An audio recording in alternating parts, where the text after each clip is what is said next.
Hello and welcome to Daily Reflection with Aneel Aranha. Today is September 1, 2018, the first day of a new month, and may it be blessed for all of us. We're going to reflect on Matthew 25, 14 to 30, a very long one. Listen. Jesus told his disciples this parable. A man going on a journey called in his servants and entrusted his possessions to them. To one he gave 5 talents, to another 2, to a third 1, to each according to his ability. Then he went away. Immediately the one who received 5 talents went and traded with them and made another 5. Likewise, the one who received 2 made another 2. But the man who received 1 went off and dug a hole in the ground and buried his master's money. After a long time, the master of those servants came back and settled accounts with them. The one who had received 5 talents came forward, bringing the additional 5. He said, "Master, you gave me 5 talents. See, I have made 5 more." His master said to him, "Well done, my good and faithful servant. Since you were faithful in small matters, I will give you great responsibilities. Come, share your master's joy." Then the one who had received 2 talents also came forward and said, "Master, you gave me 2 talents. See, I have made 2 more." His master said to him, "Well done, my good and faithful servant. Since you were faithful in small matters, I will give you great responsibilities. Come, share your master's joy."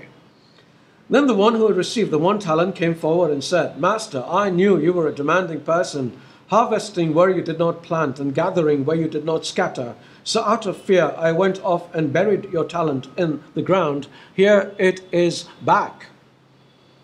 His master said to him in reply, "You wicked and lazy servant. So you knew that I harvest where I did not plant and gather where I did not scatter.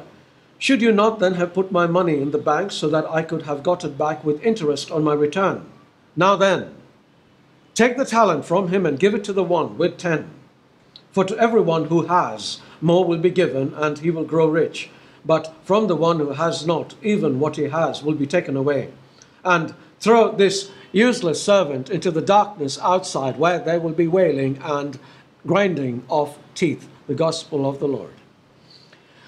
Let me summarize this story in a few words. All right, a man goes away. He leaves his servants with talents. He gives 5 to one, 2 to another, and 1 to a third.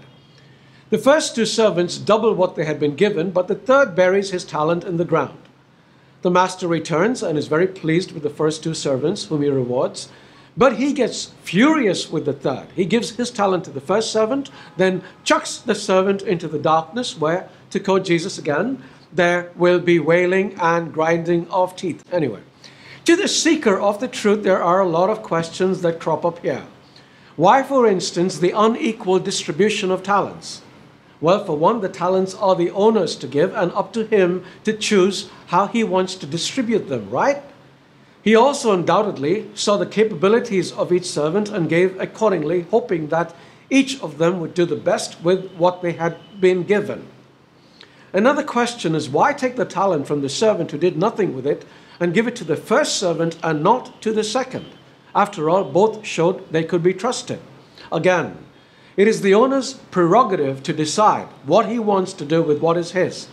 But using the same reasoning as we did with the previous question, the first servant showed that he was extremely capable of handling a big load, so an additional burden would not have been too taxing. Besides, the second servant was also given more responsibilities.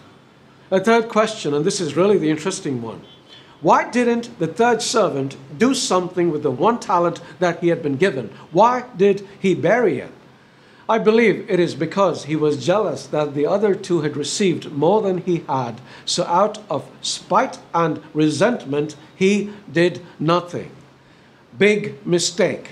I have said this before in past reflections, but it is something worth repeating. When we look at the blessings that others have received, we lose sight of the blessings we have received. Now, we are like the servants in this story who have been blessed with gifts from God. They're not for our pleasure or profit. They're intended to be used in the service of God. Are we using them wisely, or are we wasting them?